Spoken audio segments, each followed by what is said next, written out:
there, weavers. Starting another project. That's how a lot of my videos start, when I tell you I'm starting another project. Let me first talk about a project I just mostly finished. I did 2 more prayer shawls for church. I'm going to show you one of them. The other one I need to still sew the binding on to the end of the prayer shawl, and the sewing machine is in use by my wife at the moment, so I'm going to hold off on doing that binding. But this one I did with twisted fringes, so let's see if I can give you an idea. There's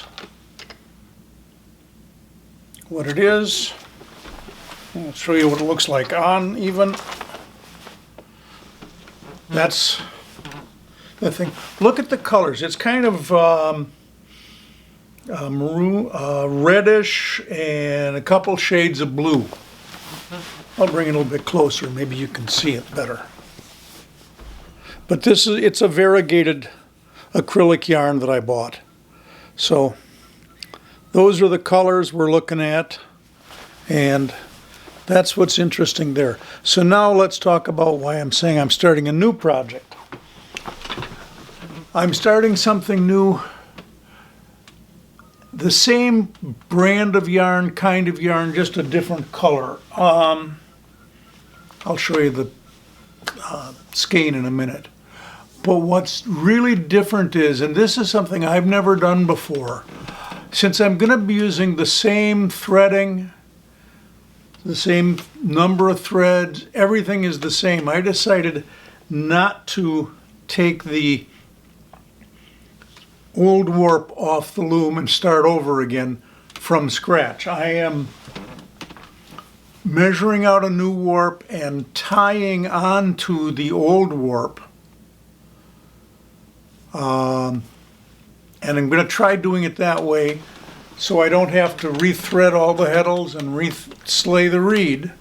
What I do have to do is I have to tie one string or chunk of yarn from the new warp onto each string or chunk of yarn, whatever you want to call it, from the old warp.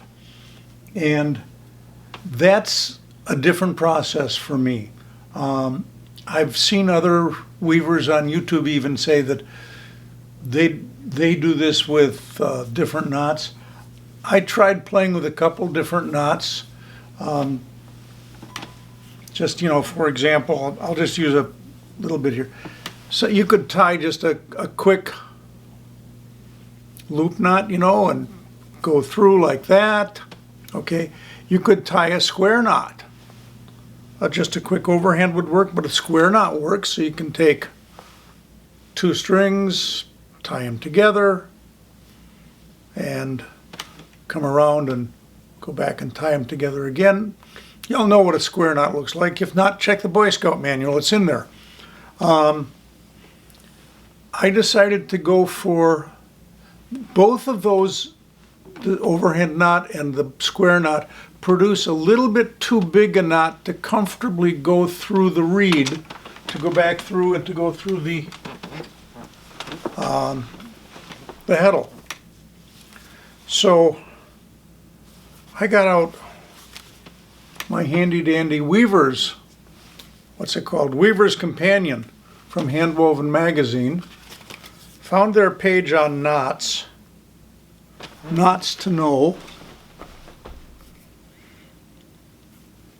And one of the knots they show you here, slip knot and stuff, but the weaver's knot right there. So this is a help, but it's not enough. So, well, you've probably figured out, based on all my videos, that I'm a YouTuber. There's got to be a way you can find someone on YouTube that'll show you how to do a weaver's knot. I found a bunch of videos. I've watched about 7 or 8 different people showing how to do a weaver's knot. And between that and trying it a couple dozen times before I even started this tying on, just practicing it.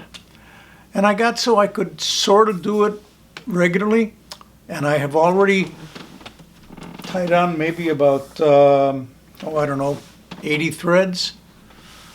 And I'll show you that in just a minute.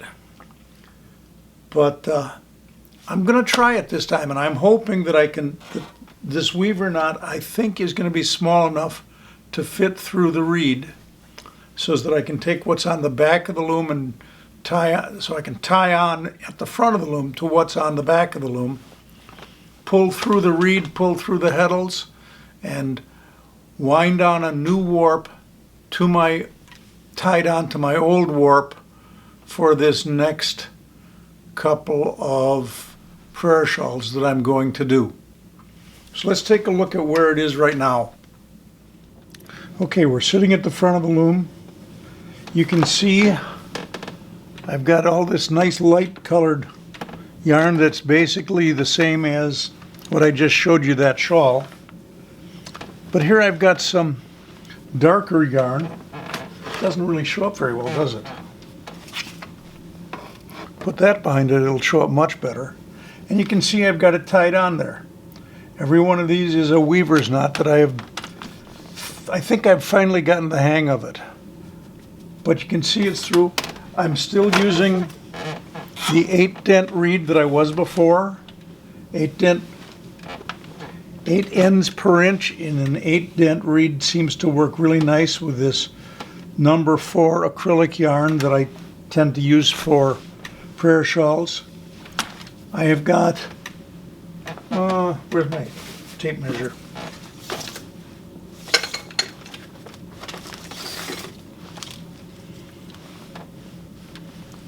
I left through, the reed is tied back. I've got about 10 inches of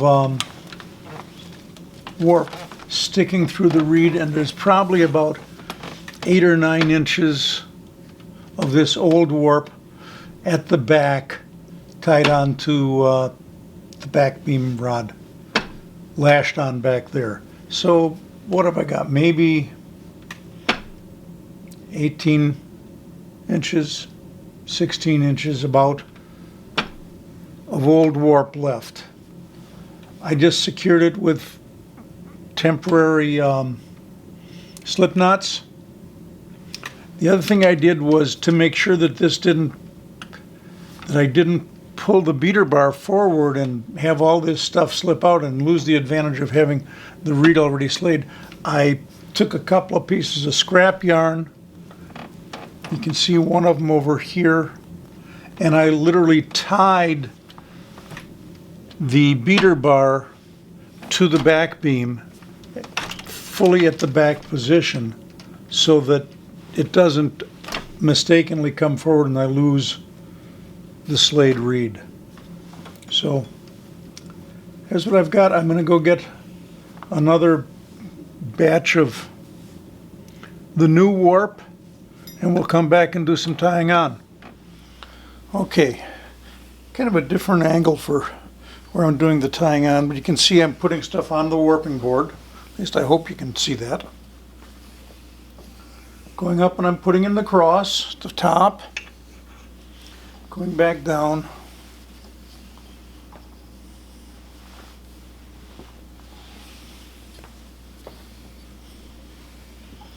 And there's one trip up and down the warping board. Recently I had a question on another video, I can't remember which one it was, but it was just in the last couple of days. Someone asked me about my opinion of using a warping board as compared to, I can't even think of the name of it, the big reel type thing where you spin it around for doing your warping. And honestly, I've only used one of those things once in the last 20 years. That was when I took the class out at Vavstuga about 8 or 9 years ago. And I didn't feel particularly comfortable with that. Maybe it's lack of familiarity. But, no, I didn't. So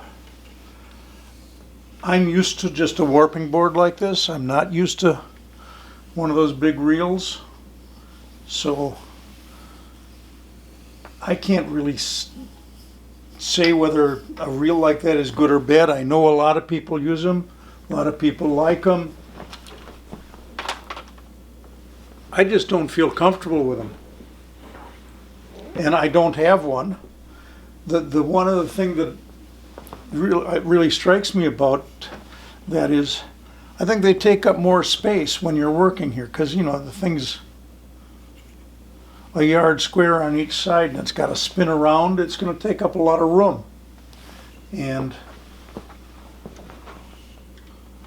I don't want to have to take it apart and put it together each time. This warping board, what I do is I've got a couple of nails stuck into a wall out in the garage, and when I'm not using it I just take it out there and hang it on a wall so it doesn't take up much space. Right now I'm just tying the cross in place, and going to tie down at the bottom.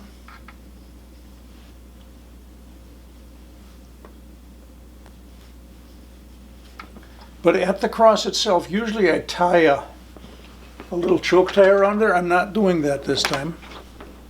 I'm going to put this little ring. It's one of the little rings that comes apart, opens up and closes. I'm going to just throw that through the cross.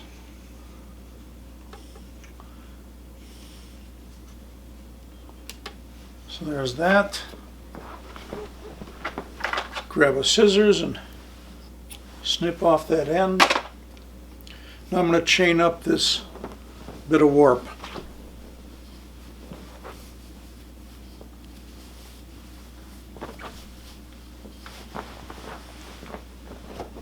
Go back out here.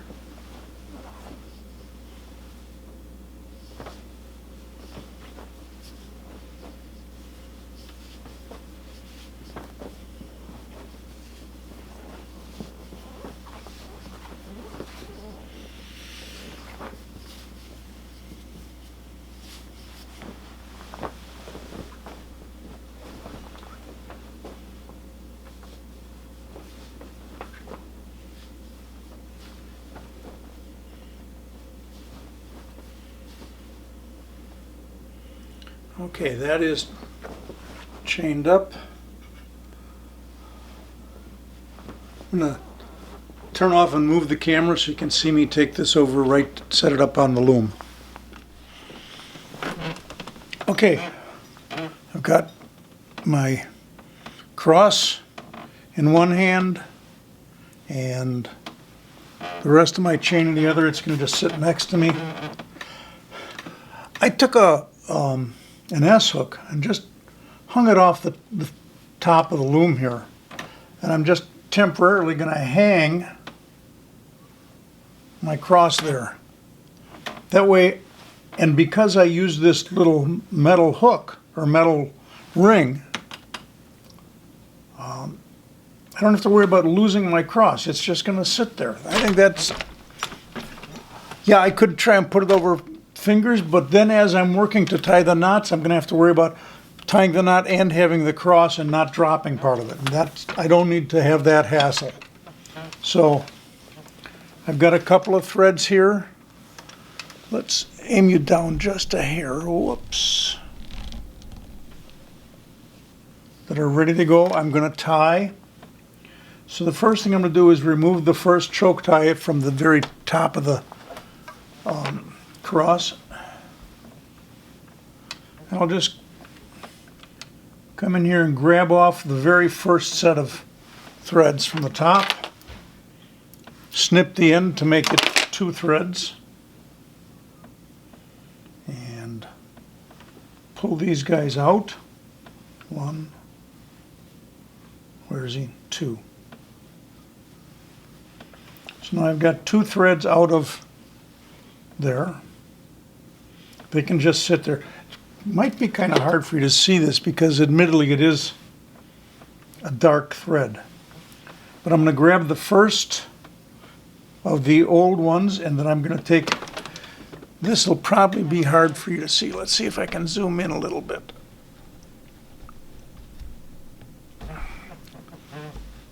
That's all the more the camera zooms in. So I'm going to do a weaver's knot. I strongly suggest, if you're interested, don't look at me for an example of a weaver's knot. Find a couple of other already existing examples on YouTube. But basically, I'm making a little cross between them, holding them at right angles with my fingers, with my thumb and finger. I'm going to go up and around the vertical one, come down and make kind of a loop over my thumb, push the horizontal one through that loop, grab the two short ends. You see the two short ends on my hand there? I'm going to grab those and pull on one of the other ones. It's tight, and it's a tight knot. There it sits. We'll do that with the next thread. Grab it, make the horizontal piece, lay the vertical end behind it,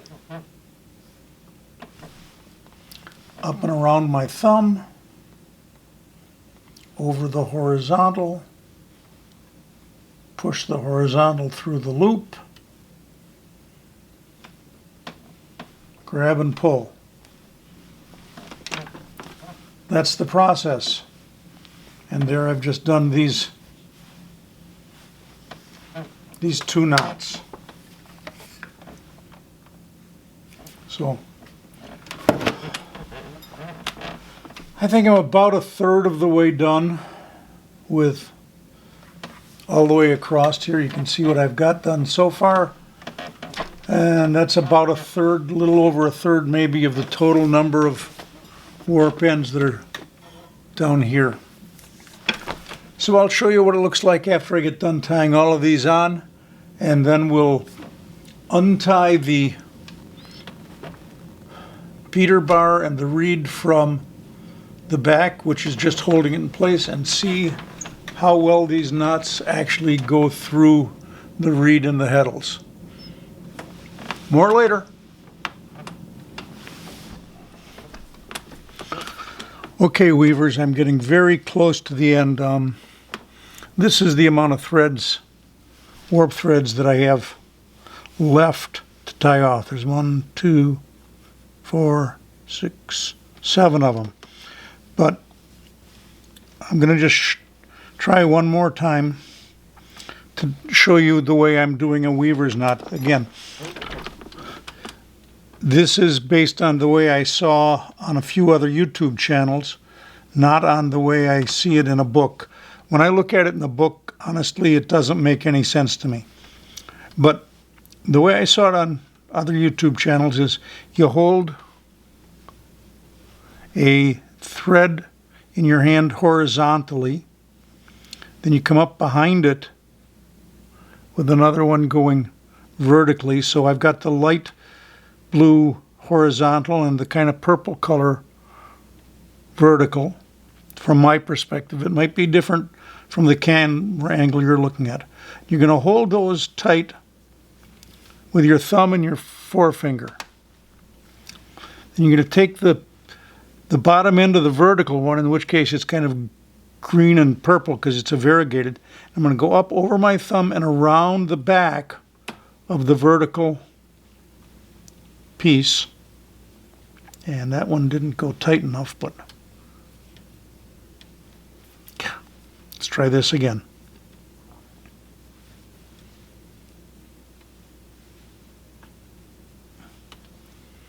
So can you see I've gone around the back like that?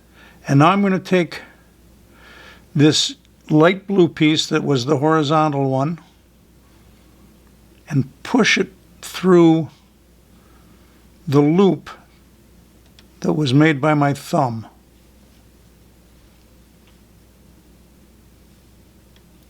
Put the two short ends together And this doesn't look like it's going to be much of a knot at all. But if I pull on the darker one, the vertical one, it makes a knot. So let's try that one more time, see if I can do a little bit cleaner job of it this time. Horizontal one is the light one. That's the one that's already on the loom, the old warp. I've made a cross. I'm going to go up and around the back.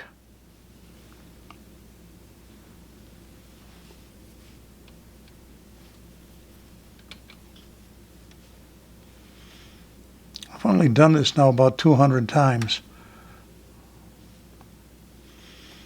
And I was doing better when I wasn't showing it on camera. That's kind of normal, isn't it? There's the knot. Again, doesn't look like it should work. But if I hold it too short and I pull, not on this light one, but on this one, it's gonna go through and give me my knot. So I'll do that the 5 more times off camera, and then we'll start pulling this through the reed.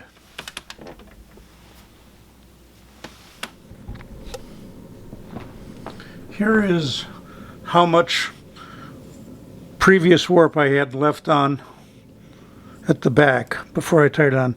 And so I've got a 6-inch ruler here, and I'm setting it up against the back of the heddles. So maybe there's an inch more, maybe it's 7 inches from the back of the heddles. Yeah, to where I was tying it on. Because that's what this ruler is, it's a 6-inch ruler. About 7 inches. I have loosened the beater bar, so as you can see it now moves. It was tied back. And now what I got to do is get these knots through the reed. I don't know if I should trim off these Irish pennants that are extra on there or not, but I'm going to leave them be for now. And I think what I'll do is just pull the reed forward and simply try to pull these through. They seem to come fairly easily, although I don't think I want to pull all of them at once. Yeah, then you get kind of bunched up. I don't know if you can see it, but now for this batch of threads, the knot has been pulled through.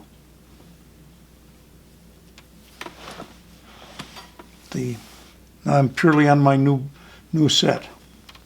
So that's good. We'll leave that sit there, and I'm going to keep doing this till the knots have gone through on all the way across the reed.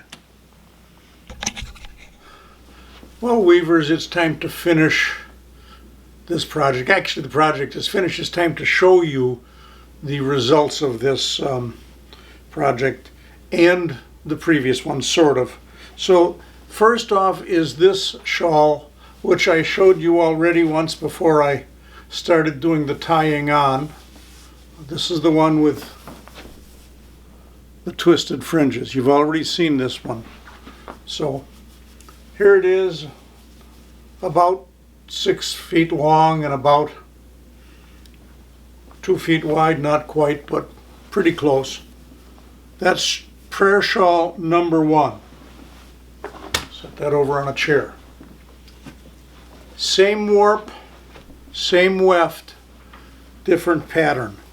I'm not totally happy with this one, but it looks okay. It's just, I tried to use a pattern in it, and I realized halfway through that I had a threading error, or a threading error in the heddles, and so the pattern isn't as consistent as I'd like it. It'll work just fine. It's still a good prayer shawl, but I'm not totally happy with the fact that I made a mistake and didn't catch it till I was halfway through the project. That's that one. Now this is the first shawl in the warp that was tied on to the warp that I just showed you, those two shawls. So those are the lighter colored yarn for both warp and weft. In this one, I've got the darker colored variegated yarn for the warp, but I used the lighter colored variegated yarn for the weft. And here it is. Let's come a little closer. I think the striping showed up a little better in this one than it did in the previous one.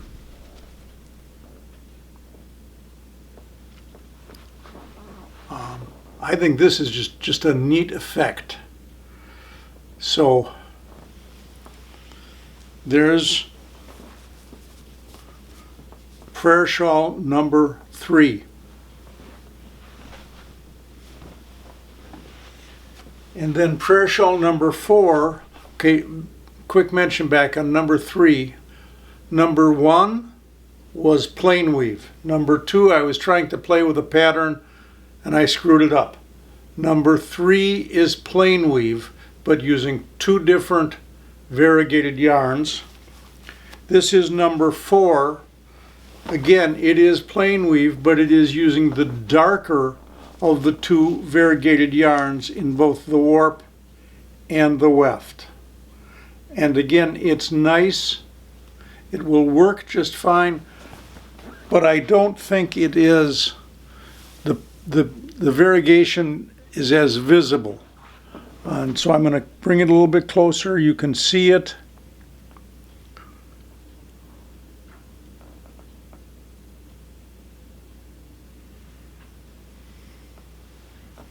And again, on this one I did put some blanket binding, has been sewn on.